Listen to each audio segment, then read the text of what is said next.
Olá pessoal, sejam bem-vindos ao nosso canal Playzone. Eu me chamo Galk. Antes de começarmos, gostaria de pedir que se inscrevesse no canal, ativasse o sininho para que não perca as notificações e deixasse seu like, é muito importante. Hoje iremos analisar o episódio mais recente de Megumi no Daigo. Então vemos que o dia não começou bem, né? As previsões ali dos tufões para a cidade de Fuá estão ali sendo recorrentes. A gente vê ali que o nível, né, da água dentro da cidade está se elevando rapidamente.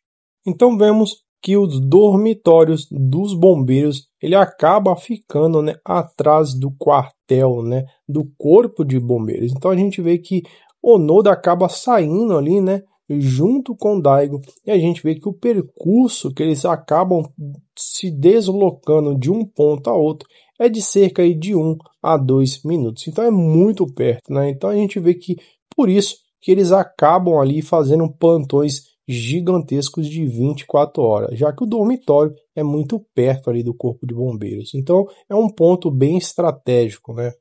Então a gente vê que o Shun não acordou muito bem, né? Ele acordou um pouco ali abalado com aquela notícia da Yuki Nakamura. Então Daigo diz para ele não ficar daquele jeito, né? Já que ele gosta dela. Então o Shun fala, não entendi. Ele Daigo fala, ué, mas você não gosta dela? Eu já percebi isso há muito tempo. Você dá sinais disso já há muito tempo, desde quando a gente se formou. Então a gente vê que o Daigo acaba ali percebendo que o Shun sempre gostou da Yuki Nakamura. Então ele acaba ficando ali muito envergonhado. Então o Capitão Yamagami também estava vindo atrás, né? Então a gente vê que o Capitão Yamagami ele é solteiro e ele mora junto no alojamento. Então ele estava vindo atrás e acabou escutando ali a conversa de Shun e Daigo. Então ele diz a Daigo a mesma coisa. Não se abale, não se deixe abalar. Então vemos ali que o corpo de bombeiros já está ativo. Já são 8h40 da manhã e todos estão em seus postos fazendo a checagem preliminar de cada equipamento que está ali dentro do caminhão e fora, né? Então a gente vê que isso é o cotidiano do corpo de bombeiros. Então a gente vê que o Onoda Shun também está checando um equipamento ali. Só que ele está meio empolgado e dá para perceber isso ali pelo jeito que ele fala. Então o pessoal que trabalha com ele acaba tirando uma onda com ele ali. Fala, ô Shun, você está querendo se exibir para aquela gatinha de treinamento do resgate, não é? Então a gente vê que ele acaba ficando com mais vergonha ainda. Então a gente consegue perceber duas coisas. Ou o Daigo acabou contando ali para todo mundo que o Shun tá afim dela, né? Ou todo mundo já havia percebido isso há muito tempo. Vemos então que todos estão brincando com o Shun ali, porque eles acabaram provavelmente escutando aquela conversa. Então um deles acaba falando, não se empolga não, que nesses dias de empolgação a gente até mesmo é capaz de ser mandado para um lugar perigoso. Então a gente vê que um dos bombeiros acaba falando, mas no dia de hoje, né, nesses dias de tempestade, a gente sempre é mandado para pontos que tem um alto risco aí de perigo. Então aí eles acabam ali ficando sérios, né? A gente vê que a expressão facial de risada daquele momento feliz acaba mudando, porque eles sabem que em qualquer horário, em qualquer momento, eles podem ser chamados. Então vemos que o tempo acaba mudando rapidamente. O tufão ele acaba se aproximando ali com muita velocidade. A gente vê que os ventos fortes e a maré ali acabam enchendo rapidamente todas as ruas. A equipe de bombeiro então é acionada devido a uma torre estar com um perigo iminente ali de queda. Então vemos um flashback ali do tenente Yamagami conversando com o capitão Shiro, o segundo melhor bombeiro ali do país, né? Então a gente vê que o primeiro bombeiro era o seu parceiro Daigo Asahina, né? Então a gente vê que o tenente ele acaba pedindo ali para Shiro, né, o seguinte, que quando Daigo Toaki for designado para um esquadrão, que ele seja designado para o seu esquadrão. Então a gente vê que o tenente Yamagami quer sempre estar de olho em Daigo, porque ele é uma pessoa ali muito diferenciada, né? Então a gente vê que ele tem que ficar sob supervisão, que é isso que o tenente quer fazer, né? Ficar, porque o tenente diz que quer manter Daigo sob observação. Então a gente vê que Então vemos que tudo isso se dá ali à imprudência, né? A gente vê que Daigo, por ser jovem, ele é muito imprudente. Ele quer sempre dar o seu melhor e o melhor a cada missão. E isso pode custar a vida não só dele, mas como de toda a equipe. Então vemos ali que o pior acabou acontecendo. A gente vê que eles acabaram saindo para um tipo de missão, mas acabou sendo uma outra missão. A gente vê que Daigo, né, está preso em uma sala com água até o joelho, né, com uma senhora e uma criança. Então ele acabou ficando preso ali no subsolo de um prédio, mas devido ao tufão, a água ali na rua ela está aumentando gradativamente. Então a gente vê que através da porta ela não consegue ali sustentar a pressão da água. Então a gente vê que a porta começa a vazar água para onde está o Daigo, né? A gente vê que aquele ambiente onde ele está preso começa a encher ali de água. Então a gente vê que isso é um perigo iminente. Então Daigo acaba falando que ele acabou errando ali na sua análise. Então a gente vê que meio que foi uma imprudência, né? Ele não conseguiu ali, né, prever o que estava acontecendo. Então isso acabou ocorrendo. Então vemos ali que o tenente Yamagami acaba pedindo para que todos possam pegar alguns painéis, né? A gente vê que são painéis de uma obra que tem ali perto. Eles acabam ali atravessando a rua e indo até onde Daigo está preso.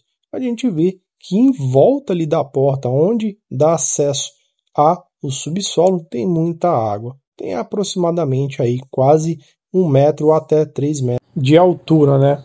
Como a água é contínua ali pelo excesso de chuvas, a gente vê que eles precisam ali tirar aquela água, né? Acabar fazendo aquela sucção para que possam conseguir abrir a porta.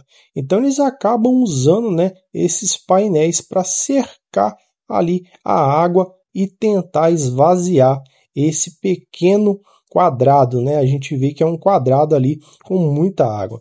Então eles acabam usando também ali, né, um lençol à prova d'água. Então eles acabam cobrindo os painéis, né, para que a água não continue entrando enquanto eles estão ali tentando fazer a sucção da mesma naquele pequeno espaço confinado. Então vemos ali que um dos bombeiros acaba mergulhando para poder ver a situação ali próximo à porta como está, já que o pano, né, o tecido que eles estão usando ali, que é a prova d'água, ele acaba flutuando. Então ele mergulha para verificar o que pode ser feito.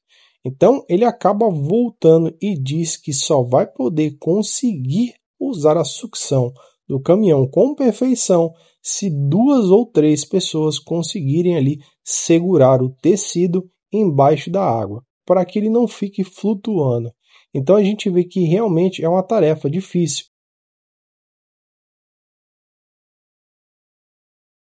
E a outra equipe de bombeiro, que é especializada ali em mergulho e resgate, ela não vai conseguir chegar a tempo. Já foi até mesmo avisado pelo rádio. Então a gente vê que o tenente Magami, ele está ali entre a cruz e a espada. Então a gente vê que algo tem que ser feito, porque senão Daigo pode acabar vindo a falecer junto com os 252. Então a gente vê que todos estão ali desesperados e tentando achar uma solução. Então a gente vê que Onoda começa a pensar e raciocinar e se lembra do uso da máscara de oxigênio, né? O mesmo que ele usou ali quando ele estava fazendo o seu treinamento dentro do prédio, né? Então a gente vê que ele acaba falando para todo mundo usar ali a máscara de oxigênio. Mas um dos bombeiros fala que não dá porque ela não é apropriada. Shu então diz que há uma possibilidade se usar a máscara ali com a válvula de fornecimento de ar, né, aberta com muito oxigênio. Isso vai acabar gerando ali uma pressão negativa e você vai conseguir respirar, já que a profundidade ali, né, da onde a quantidade de água tem naquele espaço confinado não é muita, então provavelmente vai dar certo. Então vemos que o tenente Yamagami acaba olhando para Shun ali profundamente, pelaquela ideia que ele acabou tendo. Mas será mesmo que aquilo será efetivo? Então vemos ali que Igarashi e Shun acabam colocando a sua máscara e pulando dentro daquele espaço confinado. Eles têm ali a capacidade dentro do tanque ali, com a abertura excessiva de oxigênio, no máximo 5 minutos que eles podem ficar debaixo da água. Então a gente vê que o Imagami, então ele acaba falando que aquilo que Shun falou pode ser um blefe, né? Ele pode estar mentindo ali e ele nunca ter feito aquilo. Mas é uma oportunidade, né? E pode acabar dando certo. Então a gente vê que o Imagami acaba mandando ali o caminhão estar pronto, para quando o Igarashi deu o sinal com a corda ali debaixo d'água, eles comecem a bombear. Enquanto isso, dentro do quarto onde o Daigo está ali com aquela senhora e aquela criança, a água já passou da linha da cintura.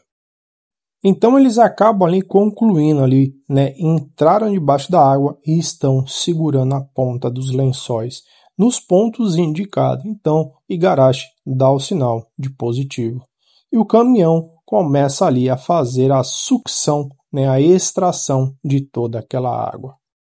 A vida de Daigo está correndo perigo, mas se depender de Shun, isso não irá acontecer. E assim terminamos a nossa análise do episódio mais recente de Megumi no Daigon. Fiquem atentos aos próximos episódios que certamente traremos mais informações e revelações sobre essa obra surpreendente. Eu vou ficando por aqui. Até mais.